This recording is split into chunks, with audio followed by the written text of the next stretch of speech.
Today on Ballistic Burgers, by request out of Decatur, Georgia, we're doing the Luther Burger. Let's get going.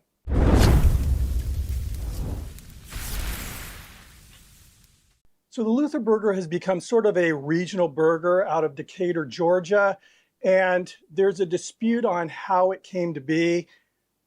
One is that Luther Vandross wanted a hamburger. He was craving a hamburger at his house. He didn't have any hamburger buns, so he used donuts as a hamburger bun. The other story is there's a bar in Decatur, Georgia called Mulligan's, and kind of the same thing. The owner of the bar wanted a hamburger to make himself a hamburger. They were out of buns, so he used donuts. And he just so happened to be a huge fan of Luther Vandross, so he decided to put that on the menu, and they called it the Luther Burger. There are variations you'll see nowadays at state fairs where they're using Krispy Kremes, and actually 2 Krispy Kremes for 1 burger. The way it's originally done is with 1 donut, and they're splitting the donut in half to make a bun. And there's also a variation. If you see a donut burger with an egg on it, its origins are actually from The Simpsons, and it's called the Good Morning Burger.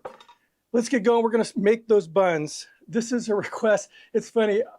I've been to, the state fairs and the county fairs, and I've never had one of these, and now I will. See what the deal is with this donut bun thing here.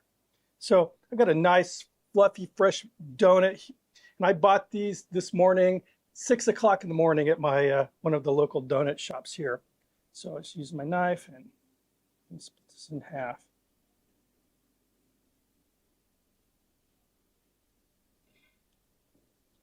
These are airy donuts.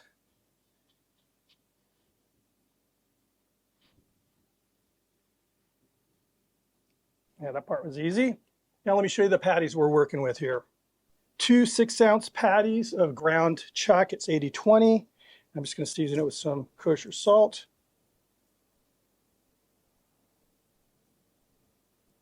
And I'll get the other side once it hits the griddle and the grill. As you can see, I have 2 burger patties. I'm actually doing 2 variations of this burger.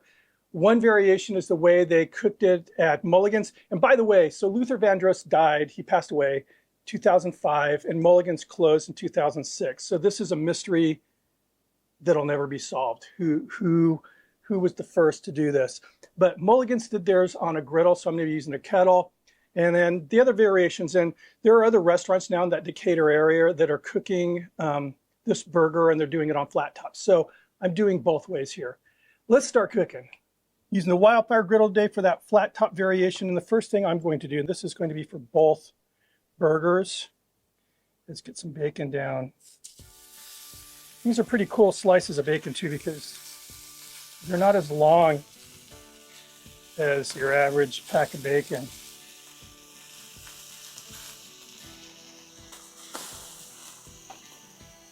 Run this on a medium-high heat. This side is just on low.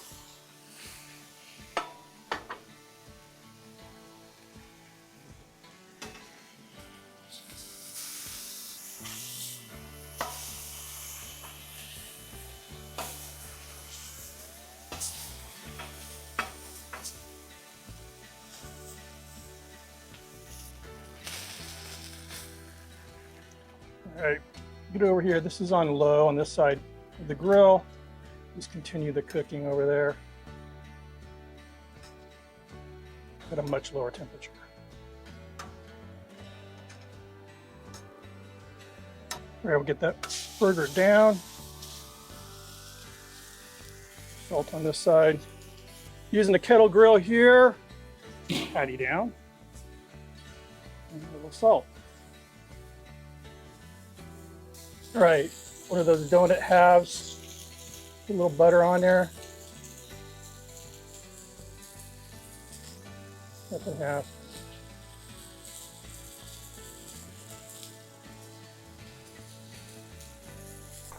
Over on this side.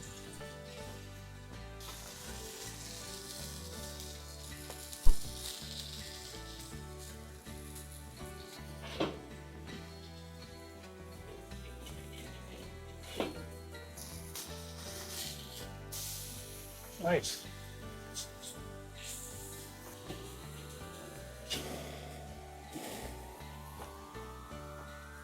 cheddar cheese down. These are really thin slices, so I'm going to double it up.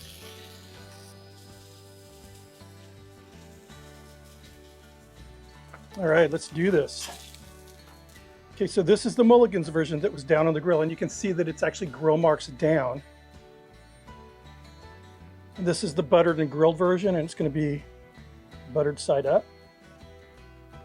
More or less the way they're doing it at other places in Decatur now. Both of these will get grilled bacon. You can see how this bacon fits hamburgers really well. Now, on a traditional Luther burger, they're not adding sauce or anything, but I'm sure the customer's free to add sauce if they wish.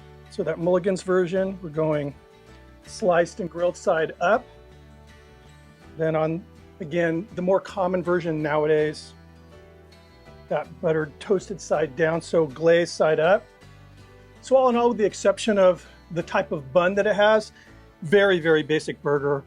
And again, I've never had one of these before. I've always just sort of walked by those the stands at the state fair, but it's time to try. And I have a feeling, I mean, again, the sweet with the savory, it's going to be good. The thing I like about the Mulligan's version is you don't really have to worry about, you know, all that melted glaze getting all over your fingers. Anyway, let's give these a try. So yeah, holding this, I'm not feeling any glaze at all, any sugar. It just feels like a hamburger. It's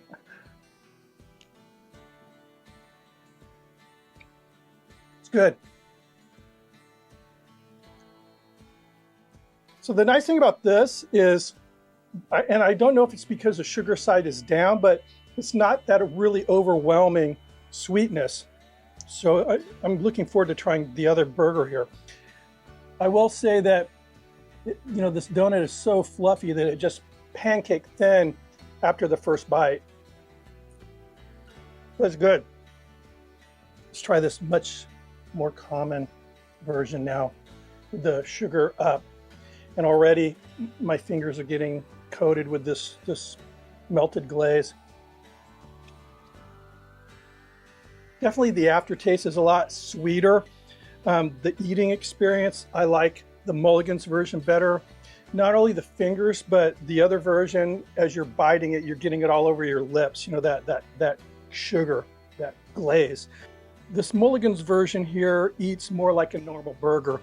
Both of them, you know, have the same, obviously they're literally the same burgers, just with the buns flipped over. But it's funny how much that changes the flavor.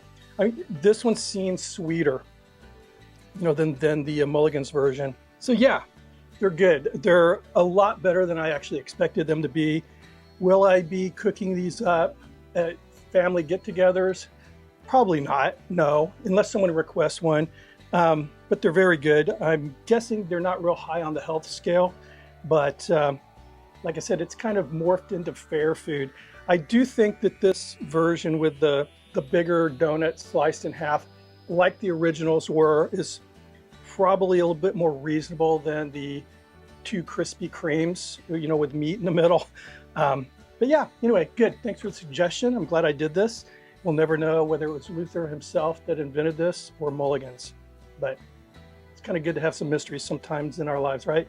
Anyway, thanks for stopping by. Keep the suggestions coming in, and if you're not subscribed, please consider hitting that sub button, ring the notification bell. Thumb up the video if you like it. I hope you did. See you on the next video. I don't know if I can eat any more of this. Cheers.